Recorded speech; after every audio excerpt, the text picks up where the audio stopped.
Iya, kita sudah siap. Sekarang salah satu adik-adik mau berdoa. Ya baiklah, mari kita berdoa untuk memulai pelajaran kita pada pagi hari ini. Kembali ya Tuhan, kami akan memulai pelajaran kami pada pagi hari ini Tuhan. Kau berkati Pak Jusak yang akan mengajar kami Tuhan. Kau berkati kami yang di tempat ini akan mendengarkan pelajaran ini Tuhan. Semoga pelajaran ini bisa kami resapi dan bisa kami terapkan dalam pelayanan kami Tuhan. Kau berkati juga Pak David di tempat sana Tuhan. Kau berkati internetnya, Kau berkati kesehatannya Tuhan. Kami akan memulai pelajaran kami Tuhan. Di dalam nama Tuhan Yesus kami berdoa dan mengucap syukur. Haleluya. Amin. Amin. Haleluya. Selamat pagi semuanya. Pagi Pak. Ini AKP sama Anis di mana ini? Di tempat terpisah, nggak join? Ya, mungkin join Pak. Tadi join soalnya jam 8. Iya, belum kelihatan ya? Iya Pak, belum. Oke. Jadi pertama-tama terima kasih Anda sudah mengirim jawaban hasil ujian mid semester ya, khusus dari saya untuk hermeneutika.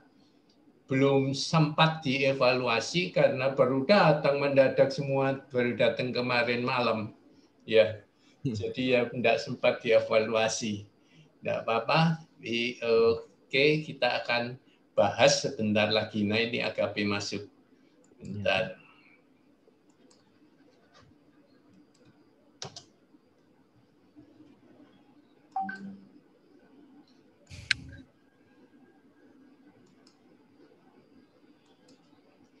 Oke, saya akan sharekan. Jadi kita akan bahas bagaimana menafsir ayat ini ya. Menurut Anda ayat ini cukup sulit atau enggak? Cukup sulit. Ya. Kontroversial apa enggak? Kontroversi, Pak. Jadi maksudnya kontroversi gimana kira-kira menurut Anda? Kenapa kok kontroversi?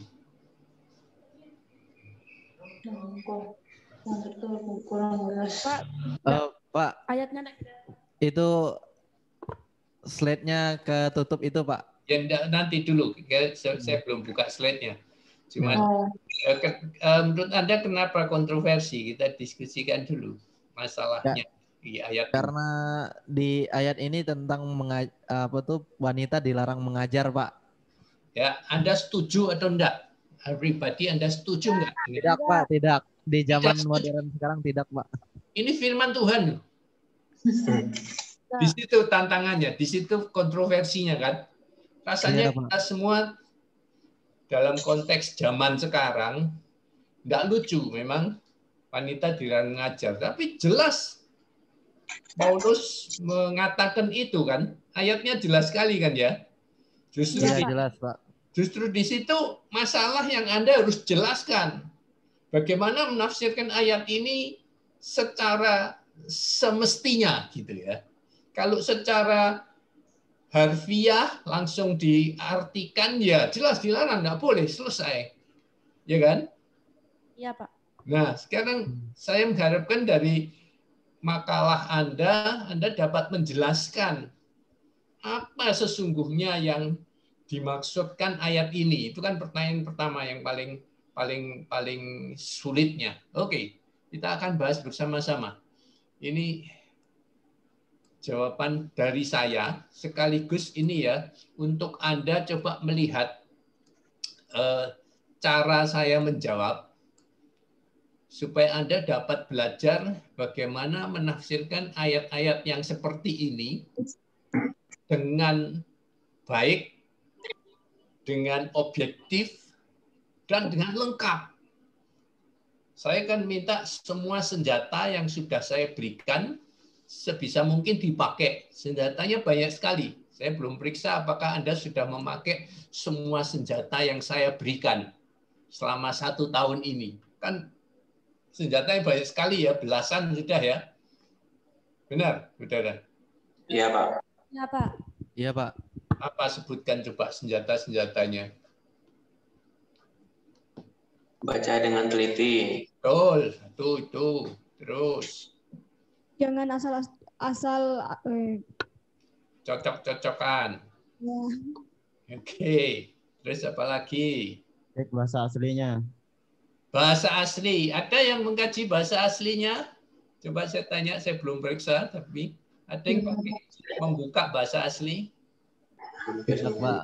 Hah? Tidak ada, Pak. Tidak ada. Anda enggak bisa mencari bahasa aslinya atau gimana? Iya, Pak, susah. Susah.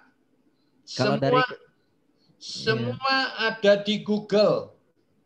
Semua ada di Google. Kan saya bilang open book itu bisa cari semuanya. Ya kan? Iya. Oke. Saya kasih tahu ya. Mau cari di Google, tulis saja di Google, search Google, Kamus Indonesia Yunani Online. Selesai, ketemu semua. Kamus Indonesia Yunani Online. Mau lebih keren dalam bahasa Inggris, Indonesian Greek Online Dictionary. Dah, nanti semua ada kata aslinya.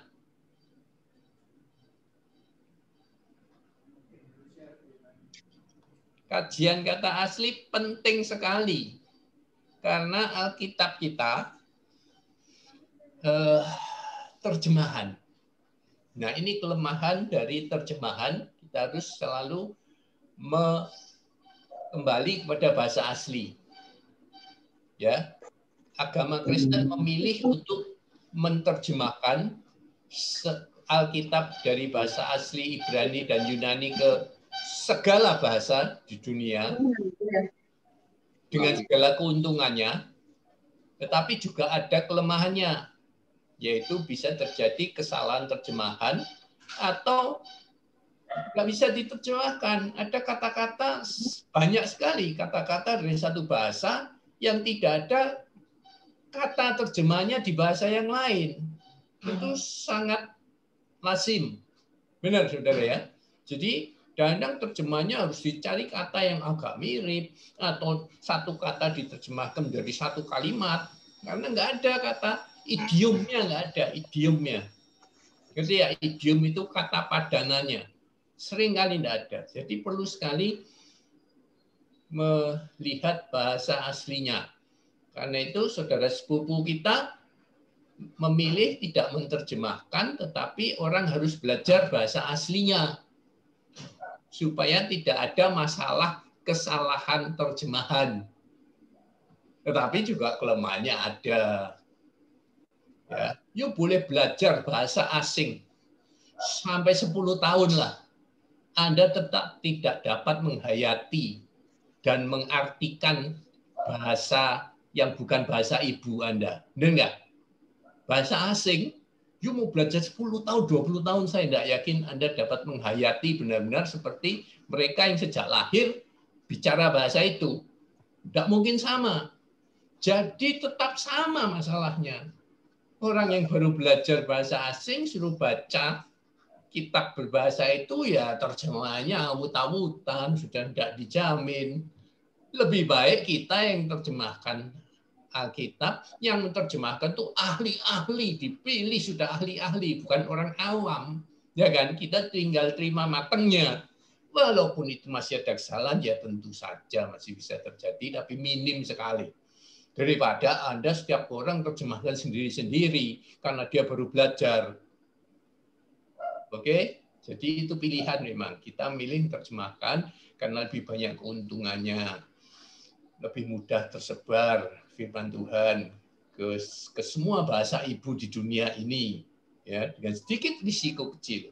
Oke, jadi tugas Anda adalah menjawab pertanyaan-pertanyaan ini, ya, dalam satu makalah 1-2 halaman. Apa maksud ayat ini sesungguhnya? Kan? Maksudnya apa? Kalau maksud yang tertera, yang secara harfiah, secara yang ada, ya itu tentu wanita tidak boleh mengajar. Selesai. Tapi kan kita jelas radar saudara sudah bekerja bahwa ini ada yang tidak tepat gitu kan ya. Masa wanita dilarang mengajar? Dan kita lihat sekarang dalam prakteknya zaman sekarang jelas pendeta wanita aja banyak, apalagi cuman mengajar ya. Benarkah Paulus melarang perempuan untuk mengajar? Itu pertanyaan berikutnya kan yang harus Anda jelaskan. Kemudian saya tarik lagi ke arah yang lebih jauh sebagai konsekuensinya. Jadi apakah Paulus juga tidak setuju ada pendeta wanita? Ini yang Anda harus jelaskan satu persatu. Ya, dalam kajian dan penelitian. Karena kunci pertama harus teliti. Teliti itu termasuk Anda tidak hanya membaca saja dengan teliti, tapi mengadakan penelitian. Studi yang mendalam, setiap kata-kata titik komanya ditafsirkan, diartikan, disimpulkan. Oke? Nah, saya kasih syaratan ini semua open book 1 minggu dikirim ke ini Yahoo saya, ternyata dikirim ke Gmail. Saya tunggu-tunggu di Yahoo nggak keluar-keluar, ternyata saya buka di Gmail, dikirim ke Gmail. Ya, saya harap tidak ada yang sama. Kalau ada yang sama, saya failkan semua. Karena saya paling tidak dapat mentoleransi calon hamba Tuhan yang masih nyontek. Oke, tidak ada. Sudah open book masih nyontek, itu keterlaluan. Anda tidak pantas jadi hamba Tuhan sama sekali. Ya, lebih baik Anda nilainya jelek daripada Anda nyontek. Nilai jelek masih bisa diperbaiki, masih bisa belajar. Tapi kalau sekali Anda nyontek, Anda out. Ya, Out, benar-benar out.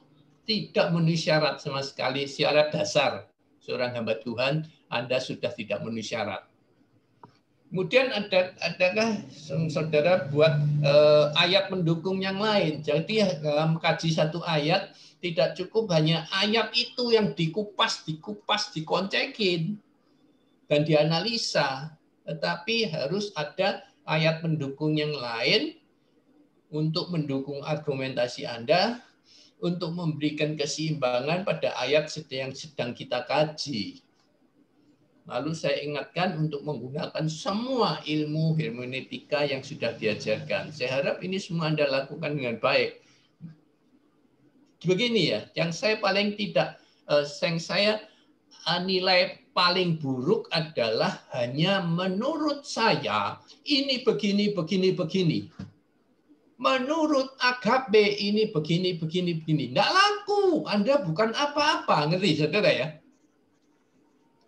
Menurut saya itu opini.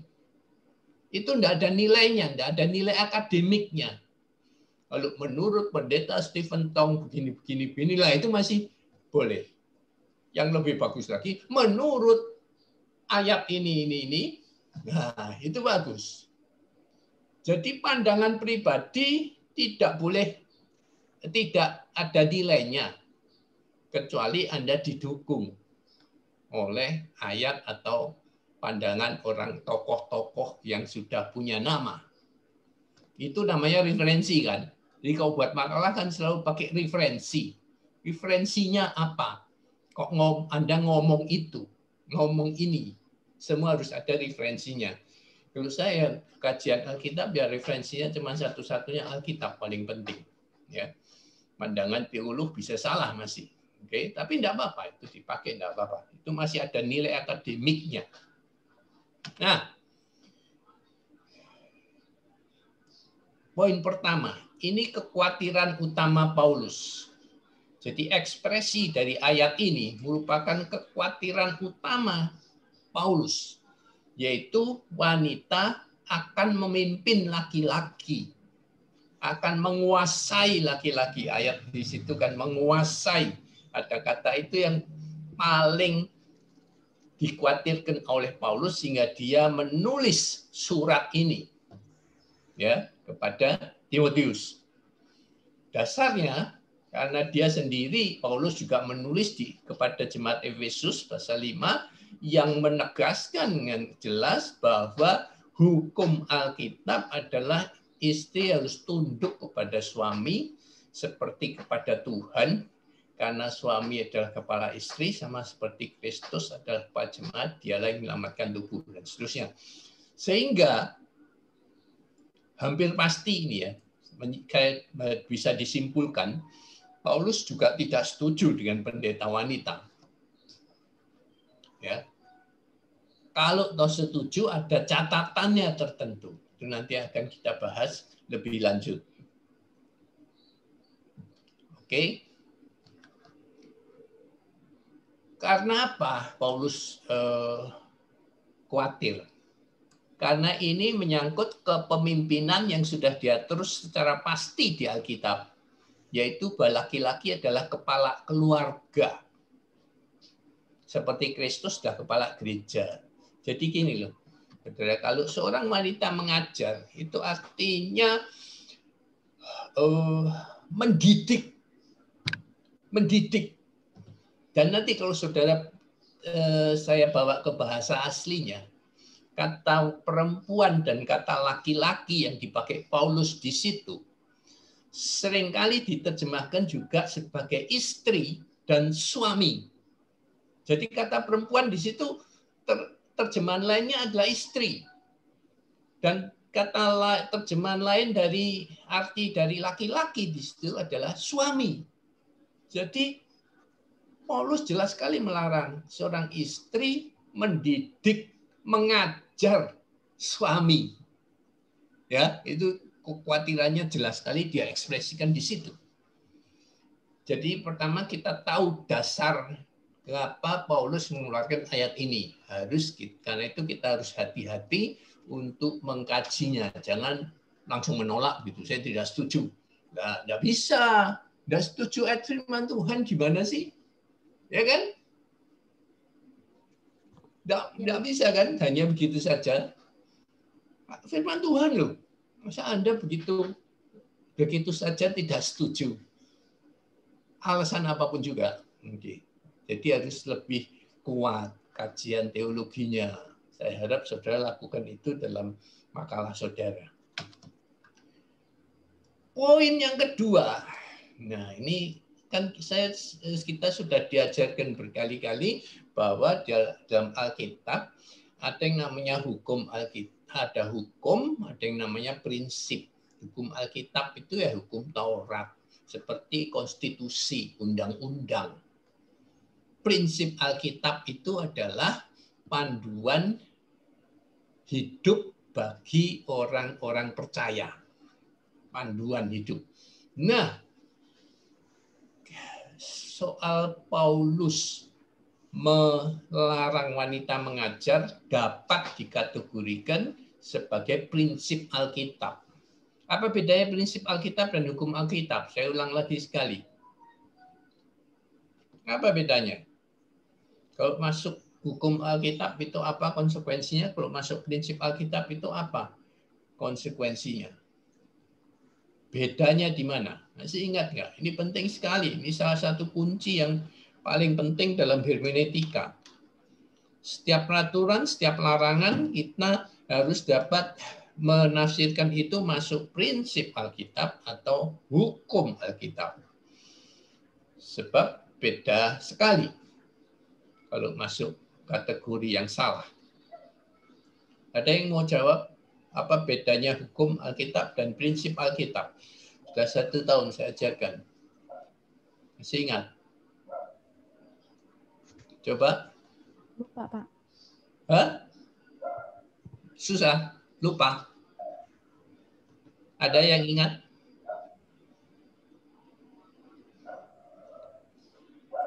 Contohnya apa? Hukum Alkitab apa? Contohnya prinsip Alkitab apa? Oke, contoh kita mungkin bisa tahu bedanya. Hukum Alkitab. Hukum Alkitab tuh seperti 10 perintah Allah seperti itu kali, Pak.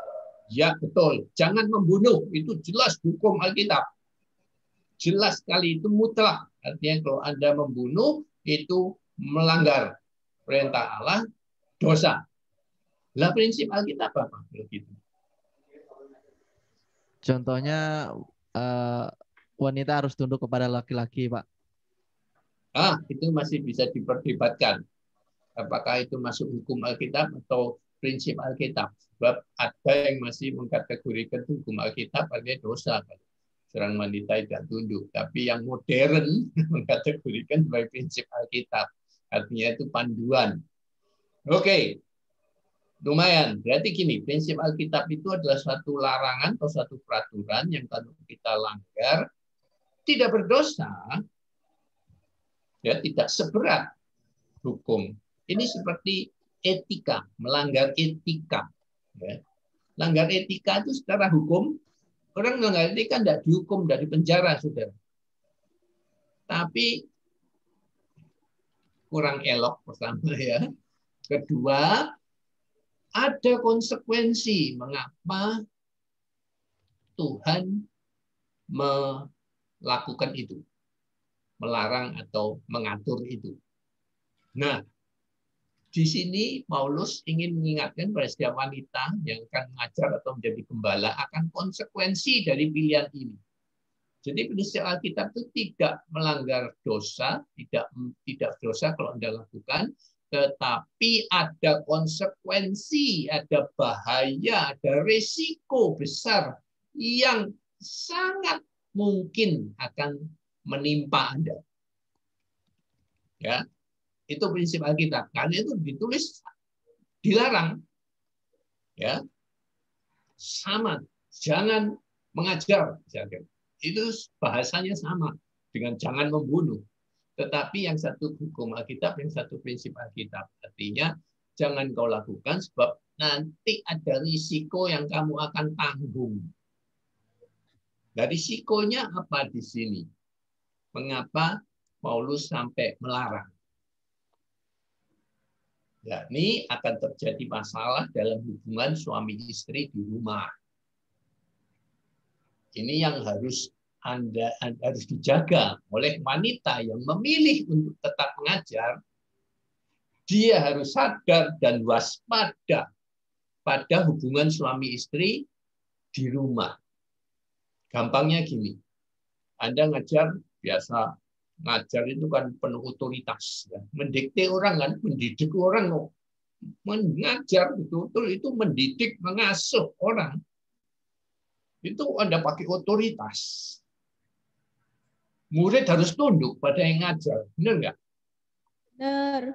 Oke, jadi kalau sikap itu lantas Anda bawa ke rumah, apakah wanita yang seperti ini masih tetap bisa tunduk kepada suaminya? Itu yang Paulus khawatirkan. Sehingga dia lebih baik mengatakan, aku melarang, tidak mengizinkan bahasa dia ya. Aku tidak mengizinkan. Itu bahasanya Paulus. Oke? Jadi karena apa? Karena ini. Wanita, apalagi sekarang gini, dulu saja Paulus sudah melihat potensinya. Sekarang saya sungguh melihat bahwa zaman sekarang karena arus budaya kita, dulunya wanita selalu di bawah begini, ya. Lalu ada kesetaraan gender yang sedang populer, ya kan? Kesetaraan gender kan? Wanita semua sekarang ingin sejajar dengan pria. Sampai di sini tidak melanggar firman Tuhan sama sekali.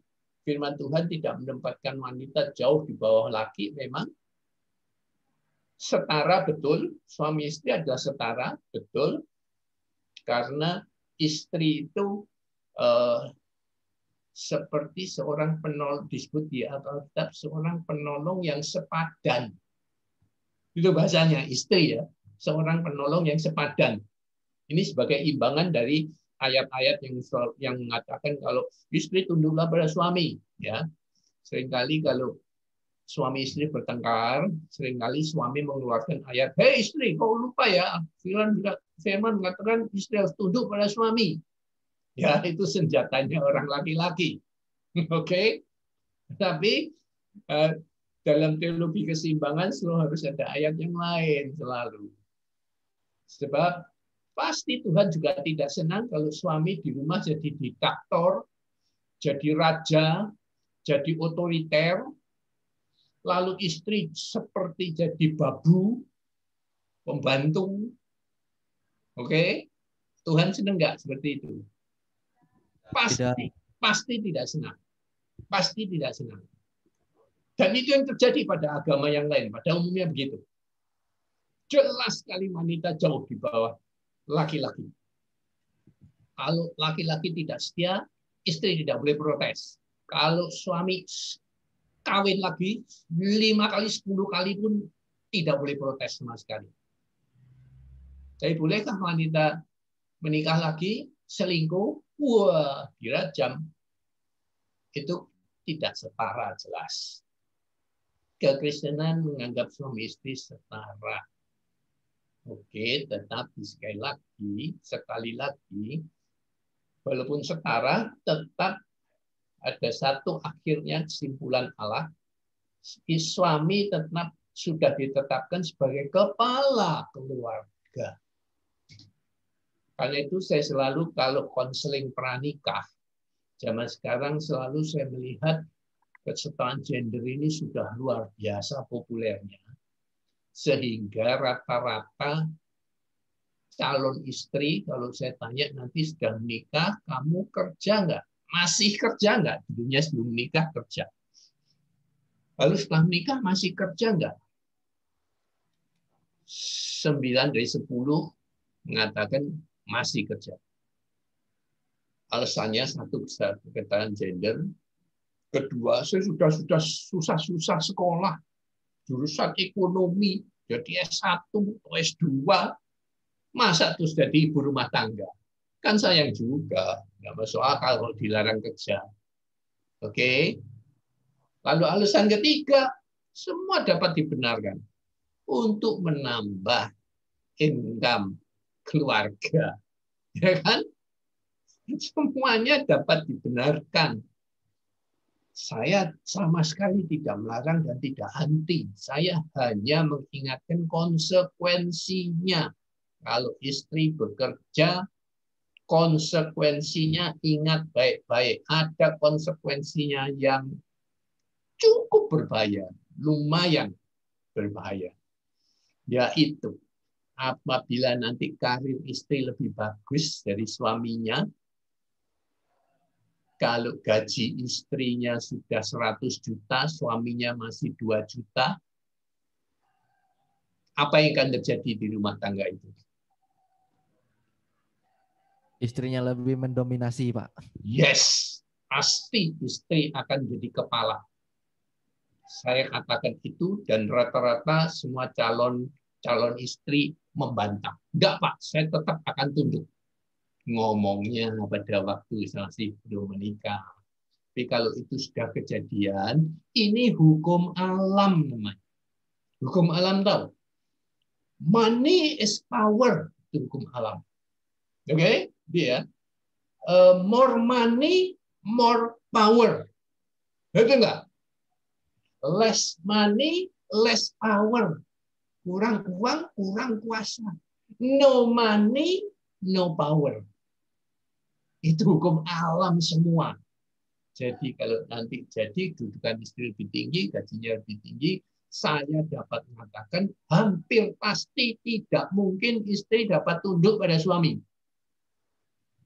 Nanti bisa-bisa istri akan bilang, kamu keluar saja dari kerja, kamu jadi supir aku aja, nganter aku ke mana-mana. Jadi supir aku aja sudah. Pantas enggak? Ya pantas kalau kedudukan keuangannya seperti itu. Masuk akal maksudnya. Tapi ini sudah diambang bahaya besar. Saya menyaksikan banyak kasus jadi seperti ini, kalau sudah seperti ini, pertengkaran dan pintu perceraian terbuka lebar. Minimal perselingkuhan. Suaminya merasa tidak berdaya di rumah.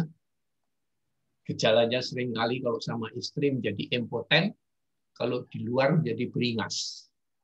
Itu yang terjadi. Konsekuensi ini ngeri nggak? Ngeri. Ngeri, buruk sekali.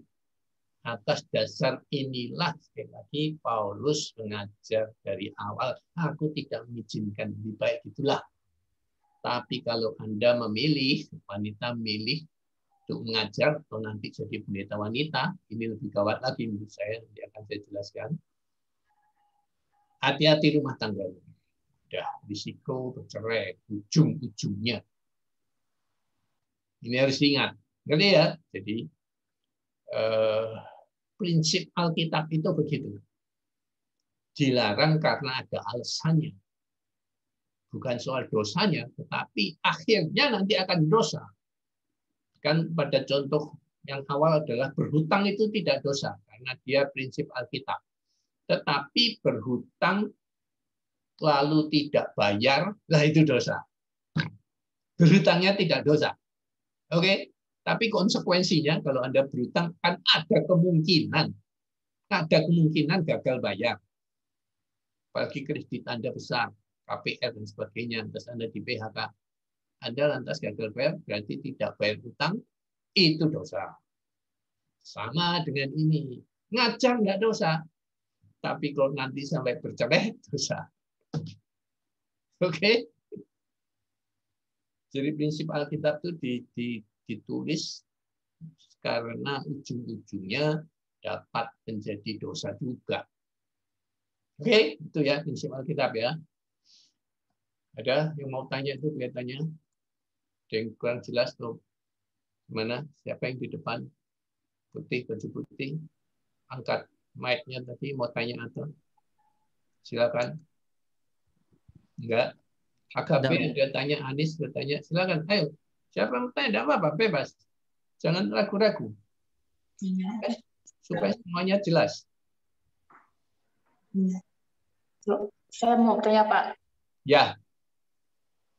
Kan tadi tentang itu ya, tentang bahwa Paulus melarang keras wanita untuk bukan mengajar melarang keras, bahasanya tidak melarang keras, itu keliru. Ya, pokoknya intinya seperti tidak Tuhan mengatakan seperti itu. Artinya memperingatkan aja. Oke. Yang memperingatkan bahwa wanita tidak boleh mengajar atau memerintah atas laki-laki.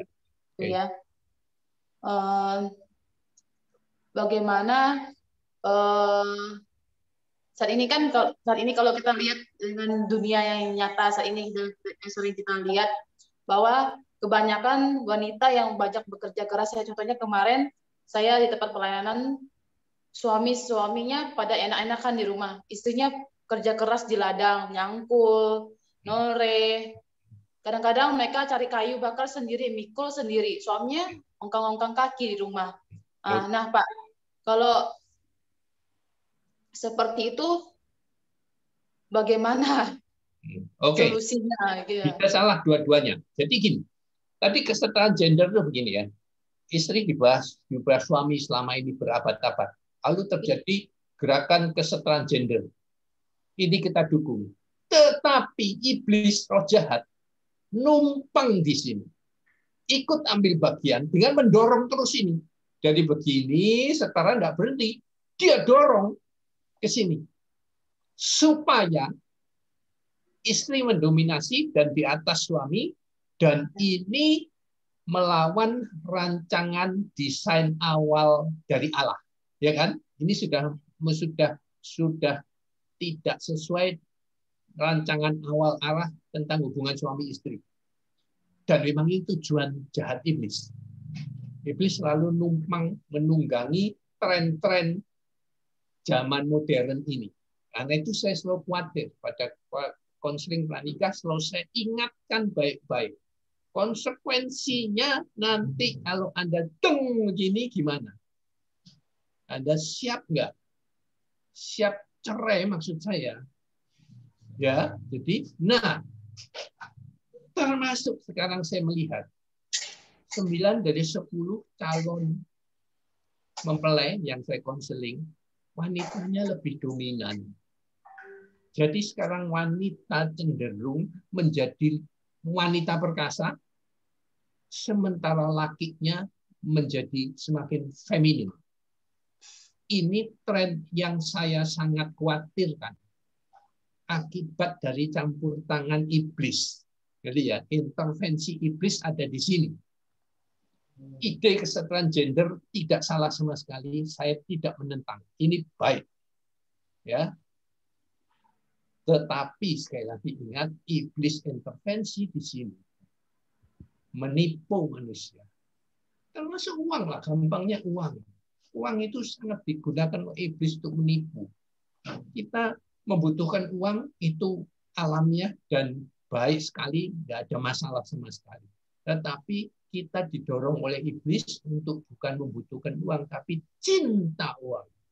Itu yang ingin iblis masukkan dalam diri kita. Sebab dia tahu kalau kita oleh cinta uang, itu menjadi akar segala kejahatan. Jadi cinta uang itu prinsip Alkitab. Tidak apa-apa, tidak dosa cinta uang. Tetapi ingat, Alkitab mengatakan cinta uang akar dari segala kejahatan. Jadi Anda siapkan melakukan segala kejahatan kalau sudah cinta uang. Artinya akan menghalalkan segala cara untuk cari uang, untuk korupsi, untuk mencuri, untuk segala macam Anda akan halalkan. Kalau Anda sudah jatuh cinta akan uang. Nah, kembali kepada tadi, ini kesalahan zaman sekali lagi. Kalau sekarang ada tren memang laki-laki lebih senang kerja di rumah, tukar posisi lah. Udah aku di rumah aja, ngopainin anak, bersih-bersih rumah, cuci piring, cuci pakaian, kamu yang kerja. Ini tren yang mengerikan. Tapi Alkitab dari zaman kuno sudah ada contohnya. Deborah dan Jenderal Barak di Hakim-Hakim pernah mencatat bahwa ketika bangsa Israel akan berperang melawan musuhnya, ada seorang jenderal laki-laki Barak namanya, dia ragu-ragu dan tidak berani maju berperang memimpin pasukannya. Maka Deborah mengambil alih posisi jenderal dan dia memimpin pasukannya memerangi bangsa Israel. Allah izinkan ini terjadi. Karena laki-lakinya letoi. Kalau laki-laki letoi, ya terpaksa. Sekali lagi ini keadaan memaksa, keadaan darurat. Allah dapat izinkan. Kalau enggak ya tadi itu. Enggak makan kan? Suaminya enggak kerja, terus istri juga enggak kerja, kan enggak makan. Jadi istri terpaksa singkat dengan baju itu namanya pada kasus yang Anis ceritakan. Tetapi saya ingin katakan ini tidak normal. Hati-hati. Jangan diterus-teruskan. Kalau diterus-teruskan, Anda sedang masuk perangkap iblis dan makin jauh dari destiny-nya Allah. Oke, destiny itu rancangan jalan hidupmu yang sudah dirancang oleh Allah. Masa depan yang baik. Jadi hancur. Anda hancurkan sendiri. Bukan Allah yang menghancurkan. Ya, itu sama sekali tidak baik. Kalau sudah kebalik fungsinya. Sebab sejak mula Allah tidak merancang seperti itu. Jelas ya, Anis? Jelas, Pak. Oke. Saya teruskan. Prinsip Alkitab. Jadi yang penting, bila seorang wanita mengambil pilihan ini, dia harus siap dengan konsekuensinya. Artinya tetap ngajar, oke ya, tapi janji sama suami, oke, aku akan tetap tunduk padamu di rumah.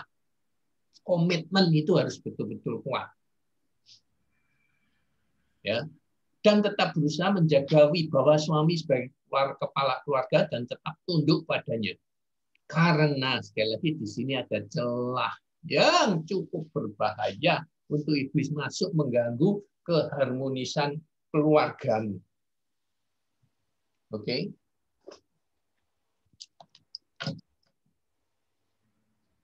Ini prinsip Alkitab. Sekarang poin ketiga, ada teologi dispensasi. Ya, sudah belajar kan teologi dispensasi? Contohnya apa? Sunat. Sekarang kita sudah tidak sunat lagi. Ya, teologi dispensasi itu tidak ada haram halal lagi. Semuanya halal. Oke. Dan berdasarkan surat Paulus juga, ini salah satu dasar ayat teologi dispensasi ya, Paulus yang menulis juga. 1 Korintus 6 ayat 12 kata, segala sesuatu halal bagiku, tetapi bukan semuanya berguna. Segala sesuatu halal bagiku, tapi aku tidak biarkan diriku diberhamba oleh sesuatu apapun. 1 Korintus 10:23, segala sesuatu diperbolehkan. Benar. Tetapi bukan segala sesuatu berguna. Segala sesuatu diperbolehkan. Benar, tetapi bukan segala sesuatu membangun. Ini sebagai ayat keseimbangan yang memberikan keseimbangan kepada ayat yang tadi dia tulis. Jadi ini kena teologi dispensasi, juga kena teologi keseimbangan, ya, yang Paulus yang tidak mengizinkan wanita mengajar tadi. Ya, teologi keseimbangan poin keempatnya kan. Pertimbangan dengan hikmat ilahi untuk menjaga keseimbangan antara hubungan suami dan suami istri di pelayanan gereja dan di rumah. Ini harus dijaga keseimbangannya. Ini sebenarnya tidak hanya berlaku pada wanita yang melayani, tapi juga pria. Banyak hamba Tuhan laki-laki yang melayani sepenuh waktu di gereja, full fokus sekali pada pelayanannya. Bagus nggak? Fokus pada pelayanan. Bagus, Pak. Bagus. Tapi kalau nggak seimbang, banyak istri gembala yang lantas mengeluh, mengatakan pada teman-temannya, istri suamiku itu pelayanan, bukan aku istrinya. Jadi saudara ya, pelayanan sudah menjadi istrinya. Yang nomor satu dia kasih. Aku ini tidak tahu istri keberapa. Itu menunjukkan bahwa pelayanan yang full tadi sudah tidak seimbang lagi. Hidupannya sudah tidak seimbang lagi. Sepertinya ada banyak kasus seperti ini, pelarian. Hubungan di rumah tidak harmonis, jadi dia lari ke gereja melayani. Oke, ini tidak sehat, jelas sekali tidak sehat. Yang paling aman, saya mau mengatakan, bila gembala wanita itu tidak bersuami. Paling aman ya, kalau wanita menjadi gembala sidang gitu ya. Itu kalau dia tidak punya suami aman juga. Ya kan, dia memang dia memimpin sudah full, dah. Nggak ada di rumah, nggak ada masalah dengan suami karena dia nggak punya suami. Atau yang bagus juga, saya setuju dengan kalau ada gembala laki-laki memimpin sudah 10 tahun, 20 tahun, atau 30 tahun, terus meninggal. Istrinya kalau memang punya panggilan pelayanan, menggantikan suaminya, saya sangat setuju. Ya, banyak yang tidak setuju karena itu jadi dinasti, jadi apa segala macam, enggak. Ini bagus. Sekali lagi dengan syarat istrinya memang punya panggilan pelayanan dan selama ini sudah mendampingi suaminya 30 tahun melayani sebagai ibu gembala. Dia sudah tahu sedetail-detailnya semua pelayanan suaminya. Jadi kalau dia meneruskan baik sekali, tidak ada masalah. Oke, atau anaknya dan sebagainya. Nah, masih bicara teologi keseimbangan. Sesungguhnya suami istri adalah setara, tetapi mengambil putusan tetap ada pada suami karena dia kepala keluarga. Ya. Sebab 1 Korintus 11:12 sama seperti perempuan berasal dari laki-laki, demikian pula laki-laki dilahirkan oleh perempuan dan segala sesuatu berasal dari Allah. Ini ayat yang sangat seimbang, yang bagus sekali.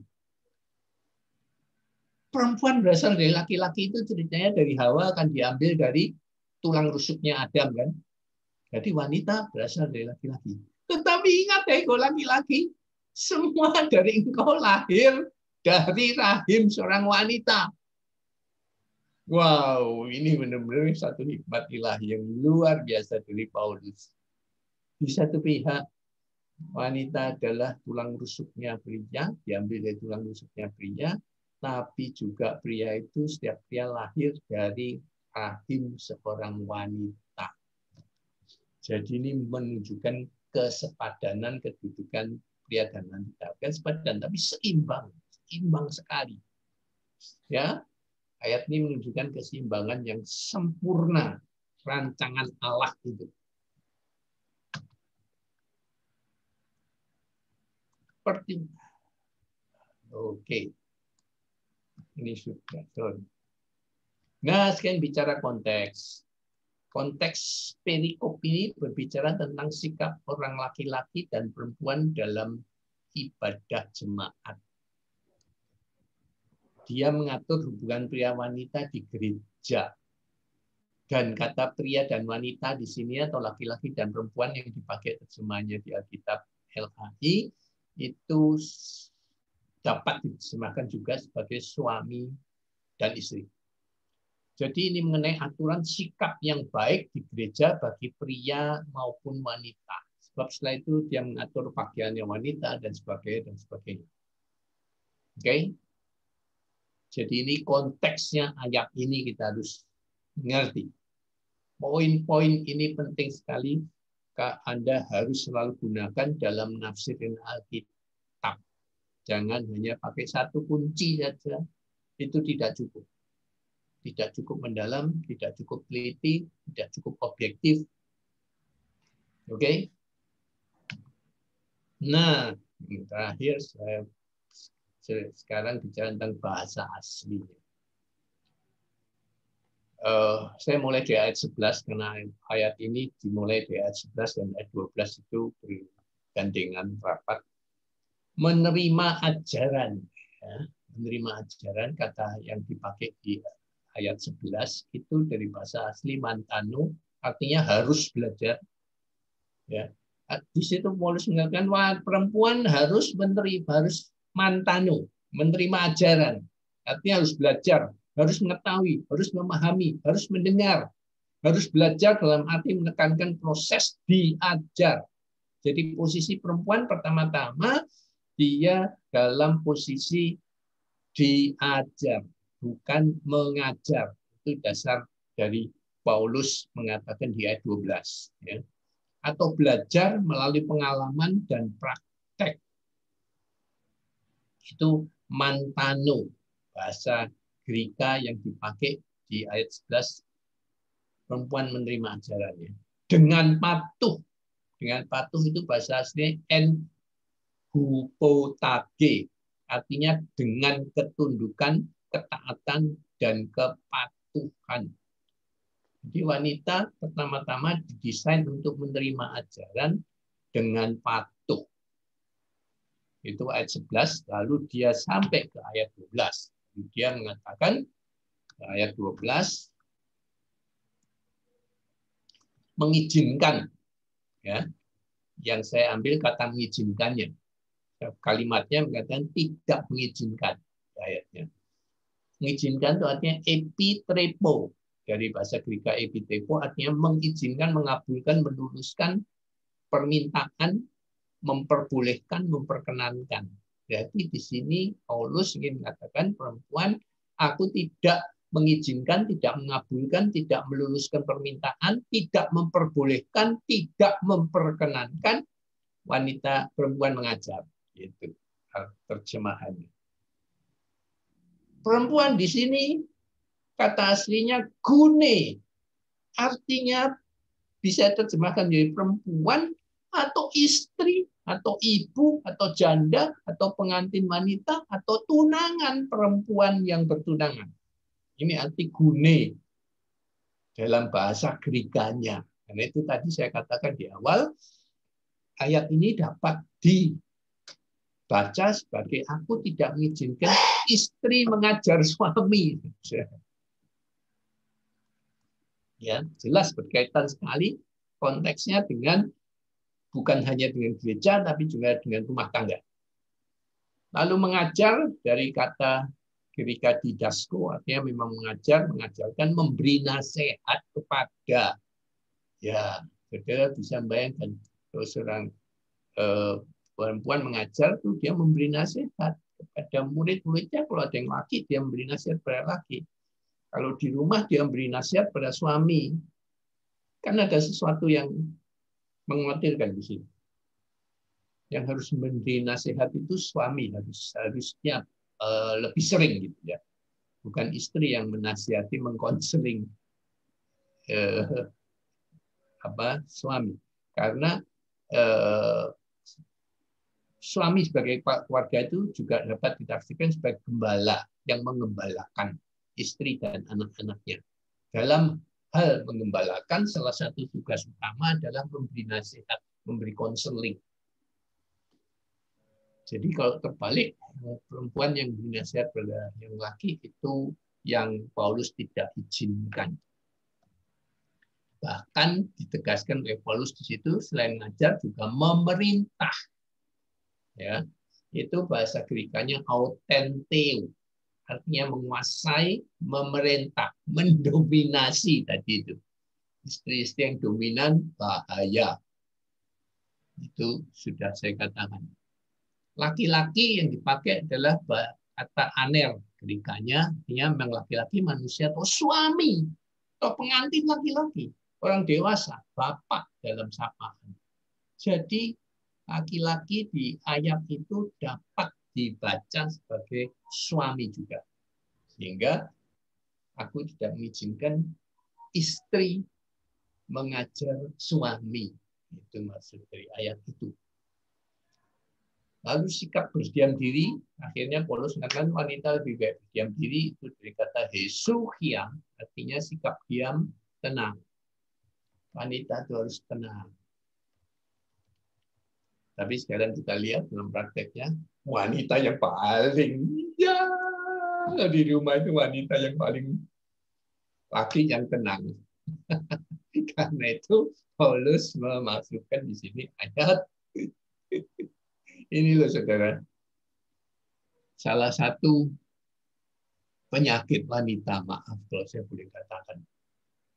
Ya, studi psikologi menemukan data statistik bahwa wanita setiap hari mengeluarkan 8.000 kata-kata. Suami 4.000 kata-kata sehari. Jadi sampai saya kalau konseling saya selalu ingatkan, ini harus hati-hati, berhikmat. Ya, kalau wanita istri maksudnya begini, inilah yang seringkali memperpendek umur suami.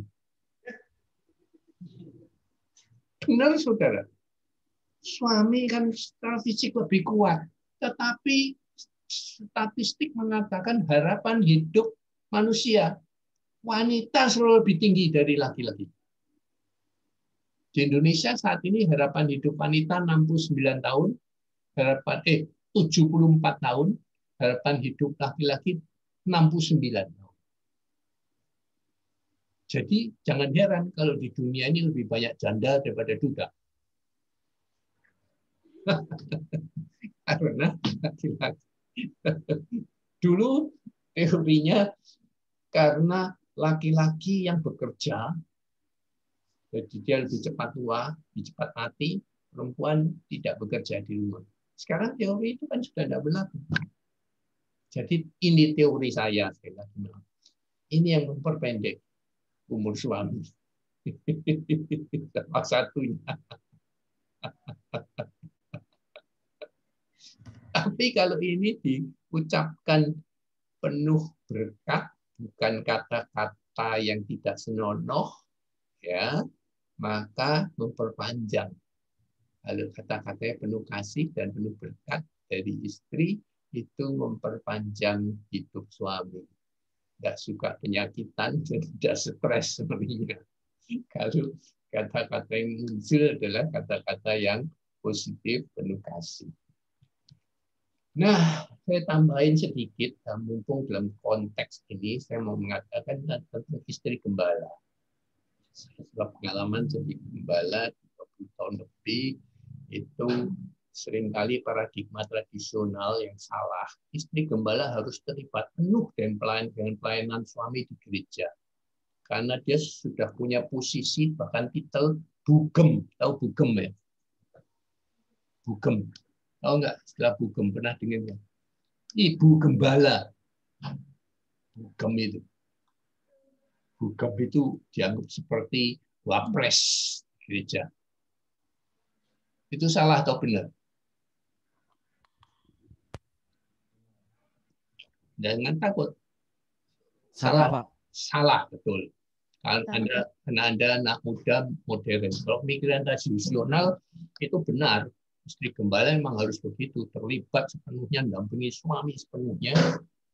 Tapi saya ingin katakan, belum tentu semua istri gembala, bugem tadi, terpanggil untuk pelayanan sepenuh waktu seperti suaminya kan.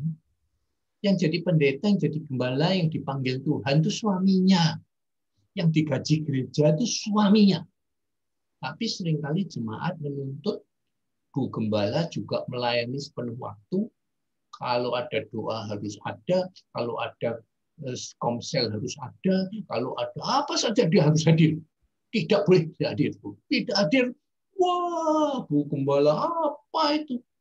Gitu ya, seringkali saya dengar di gereja-gereja yang masih kuno, tradisional, yang tidak modern, yang paradigmanya masih lama, itu saya mengatakan tidak fair. Jemaat yang tidak fair. Ya. Istri gembala memang perlu mendukung pelayanan suaminya, saya tahu itu. Tetapi itu tidak harus dalam bentuk keterlibatan dalam pelayanan sepenuh waktu. Dia dapat dukung dalam banyak bentuk dukungan. Misalkan, saya paling senang kalau istri gembala itu bekerja di sekuler menghasilkan uang. Supaya suaminya tidak usah pusing dengan gaji gereja yang kecil. Ngerti saudara ya? Dia bisa full pelayanan. Tidak usah mikir. Kalau dia pelayanan, gaji gerejanya kecil, dapurnya tidak berasap, bisa efektif nggak pelayanan? Nggak bisa. Tapi kalau ada istri yang mendukung, ada teman saya yang dia jadi pendeta, istrinya dokter gigi. Ya, bagus sekali, saudara. Keluarganya sejahtera, keuangan tidak perlu dikhawatirkan, digaji tidak digaji gereja, dia pelayanan full, efektif sekali. Sekali lagi ingat, tidak adil menuntut istri yang tidak terpanggil dan tidak dibayar oleh gereja, tapi dia harus melakukan segala kewajiban pelayanan. Itu tidak benar. Benar nggak saudara yang ngomong? Tidak dibayar loh istrinya. Betul. Kecuali dua-dua full time pelayanan, dua-dua dibayar oleh gereja, itu masih oke masih. Tapi kalau enggak, apalagi dia tidak terpanggil, dia punya profesi di luar yang bagus, ya tidak semestinya. Nah, efek samping yang lain yang mungkin terjadi kalau bugem nanti dipaksakan, berarti ada dua kepala di gereja. Apalagi kalau istrinya dominan. Nah, istrinya bugemnya dominan. Waduh, terjadi perbedaan pandangan, konflik, terjadi perdebatan dalam rapat gereja, suami istri berdebat di depan jemaat. Jelek sekali itu. Ujung-ujungnya perceraian benar. Saya bukan ngomong ini teoritis. Saya mengalami itu terjadi di gereja saya. Saya ke Purwokerto dikirim karena terjadi seperti ini. Suami istri melayani, lalu istri dominan, lalu perang mulut di depan jemaat, akhirnya bercerai. Oke, saya tutup sampai di sini. Selesai? Ada pertanyaan? Enggak ada, Tidak, Pak. Pak. Oke, silakan ditutup dalam doa. Silakan adik-adik salah satu berdoa, termasuk Agape atau Anis juga boleh berdoa. Kita akhiri. Mari kita satu dalam doa. Bapak Surgawi, terima kasih Tuhan atas pengajaran-Mu, Tuhan, melalui hamba-Mu.